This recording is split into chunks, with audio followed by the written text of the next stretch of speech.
கோபமாய் பேசினேன், வார்த்தையை வீசினேன், உன்னை வாயாடி பெண்ணாக என்று.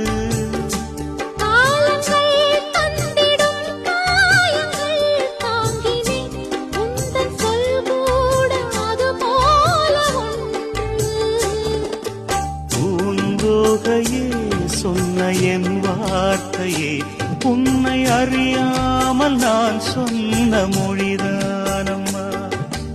என் சோகமே என்றும் என்னோடுதான், எந்த சுமை தாங்கி என்னாலும் நான் தானையா.